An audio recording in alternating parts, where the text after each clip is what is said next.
이제 의원님 개인 얘기를 좀 여쭤볼게요. 의원님 어떻게 해서 그러면 국회의원이 되겠다는 생각을 하고 들어오신 거예요? 국회?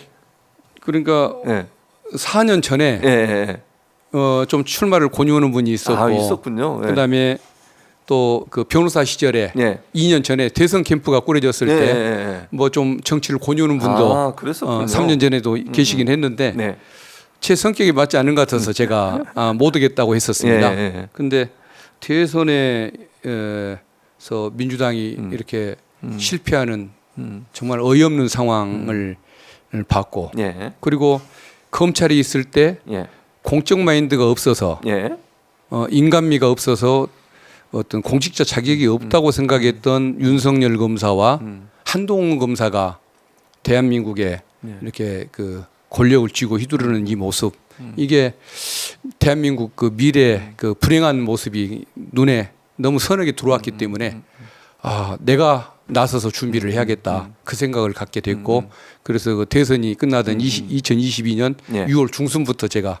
정치에 관심을 갖고 뛰어들기 시작했습니다. 또 하나 이제 많은 분들이 그런 얘기를 하세요. 하나의 사건의 피의자가 돼가지고 재판을 받는 것도 너무 힘들고 고통스러운 일이잖아요. 또 소환을 여러 번 당해서 막 정말 모멸적인 그런, 왜냐하면 검사도 하셨고 변호인도 하셨으니까 정말 한 사람이 재판을 감당해낸다는 게 엄청나게 큰 부담일 텐데, 이재명 대표는 지금 거의 4개, 5개의 재판을 해야 되는 상황이거든요. 그런데도 당무를 수행하면서 하고 있어요. 그 인간적으로 가능한 겁니까? 제가 궁금합니다. 그러니까 옆에서 이거 재판을 받는 분이나 피고인들을 많이 보셨을 거니까 어떤 느낌이 드세요? 이재명 대표를 보면?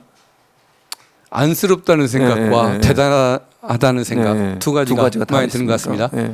근데 이제 또 그게 정말 극복이 힘든 지금 고통을 저렇게 당하고 있는데 그 과정에서도 또 평온한 모습을 드러내려고 노력하고 또 당무를 또 뭐 정치적인 일들을 또 그 서민들 그 정서에 맞게, 당원들의 정서에 맞게 추진하려고 그렇게 늘 살피는 모습을 보면 참 대단하긴 하다라는 생각을 그렇게 갖게 됩니다. 보통 일반인 같으면 안 하고 말지 내가 이걸 왜 하나 이런 생각이 들 정도인데, 본인이 만약 대선 후보가 아니고 정치를 계속 안 한다고 하면 또 어찌 보면 이게 없었을 수도 있는 일일 수도 있잖아요. 맞습니다. 지금의 상황을 보면. 그럼에도 불구하고 그걸 정면으로 부딪히면서 나가는 모습은 일반인들의 모습하고는 조금 다른 면이 있지 않나. 그리고 또 이제 그 과정에서도 참 그 남 걱정을 또 많이 하시더군요. 예를 들어 그 뭐 재판 과정, 수사 과정에서도 조금 그저 직위가 낮은 공무원들의 불편, 맞아요. 늦게까지 조사하고 이것을 좀 늘 미안해하고, 또 변호사, 저 같은 변호사를 중요한 사건이니까 연휴 때 보자고 해도 될 거 아닙니까? 그럴 수 근데 있죠. 연휴 때 부르면 싫어한다고. 또 사건 전날 그냥 뒤늦게 불러서 또 상의하고 이런 모습을 보면 좀 약자를 생각하는 그런 마음들이 좀 체질화가 돼 있는 분 같다는 생각이 들더군요. 그리고 이번 또 총선 끝나고서도 그 당선자들을 만나면서도 저희들에 대한 축하 얘기보다 험지에서 싸우다가 떨어진 분들에 대한 안타까움이나 미안함, 어떻게 그분들을 나중에 좀 지원해 줘야 할 것인가, 이런 것들에 대한 얘기를 더 많이 하는 거 보면 조금 그런 약자 중심의 그 사고, 이런 것들이 좀 체질화가 돼 있구나, 이 생각을 좀 느끼기도 합니다. 자, 마지막으로 그러면 민주당은 앞으로 이제 어차피 검찰 개혁은 또 해야 되잖아요. 정권을 잡고 있진 않지만 그리고 검찰에 무도한 어떤 이런 정치 개입 문제에 대해서 끊임없이 이제 입법 활동을 통해서 막아야 될 텐데, 의원님 개인적으로 어떤 법안 발의라든지 아니면 관심 갖고 계시는 법안이 있습니까? 검찰 개혁과 관련해서 제가 준비해놓은 법안이 있습니다. 그렇습니까? 어떤 법안입니까? 검찰의 직접 수사권을 폐지를 하고 대신 그 권한을 경찰이 다 가져가되 경찰도 반드시 문제가 있기 때문에 그 공백을 검찰이 메꾸고, 그리고 인권 침해를 했을 때 검찰이 감독관 기능을 수행하도록 옛날 같으면 수사주의권, 지금 같으면 보안 수사권이라고 얘기하는 이 부분을 이제 권한을 줘서 직접 수사는 못하게 만들고, 그러니까 칼을 빼앗고 펜대만 주는 이 방법을 저는 이제 구상하는 법안을 만들어 놨는데, 그러셨군요. 직접 수사권 폐지는 민주당 생각 의원들과 딱 일치가 하는데 검사들이 싫어할 것이고, 인권 그 감독 기능을 주는 거, 이 부분에 대해서는 민주당 의원님들 다수가 좀 싫어하는 것 같습니다. 그래서 제 법안이 검찰로부터도 민주당으로부터도 좀 인정을 못 받을 가능성이 지금 많은 상황 때문에 그걸 좀 고민을 하고 있는데 어쨌든 오늘 검찰 개혁 검찰 개혁 TF에서 민주당에서 그걸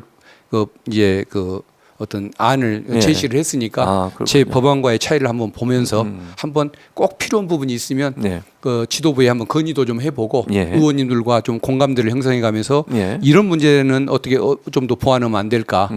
검찰의 개혁은 좋지만 국민한테 피해가 안 가게 하는 방법은 없을까? 이 방법들을 한번 토론을 해보고 싶은데 그건 뭐 나중에 상황을 한번 봐가면서 노력을 해야 할 부분인 것 같습니다. 근데 뭐 의원님이 이제 시작을 하셨으니까 논의 과정에서 뭐 합의점을 찾아갈 수 있지 않을까요? 저는 그렇게 생각하고 검찰 개혁에 대해서는 기본적으로 다 동의를 하고 있으니까 특히 검찰의 이 독점적 기소권을 어떻게든지 좀 분산을 시키든 아니면 좀 다른 곳에 나눠주든 이렇게 해서 견제할 수 있는 기능을 반드시 만들어야 될 것 같습니다.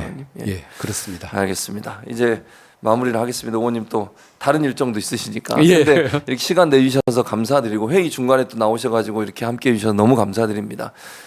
지금 뭐 여러 가지 얘기 들으면서 이 의원님이 쏘아올린 그 자그마한 공 하나가 결국 일파만파 커져서 지금 임성근 전 사단장의 구명 활동이 있었다고 하는 것이 여러 정황으로 나오고 있는 상황이고 그 과정에서 이모 씨라는 사람이 중요한 역할을 했다고 하는 정황까지 나오고 있습니다. 물론 뭐 사실관계는 수사를 해봐야 되겠지만 이렇게까지 만들 수 있었던 것도 의원님의 활약이 아니었나 개인적으로 그런 생각이 듭니다. 과분한 말씀 같습니다. 자, 의원님 앞으로도 좋은 활동 부탁드리고 정말 검찰 개혁을 위해서 검찰에 있었던 분으로서 최선을 다해 주실 또 부탁을 드리도록 하겠습니다. 열심히 하겠습니다. 자, 그러면 의원님과 함께 인사드리도록 하겠습니다. 시청자 여러분, 오늘 오후 시간에 저희와 함께해 주셔서 감사하고 저희는 다음 시간에 또 만나 뵙도록 하겠습니다. 함께해 주신 여러분 고맙습니다. 감사합니다.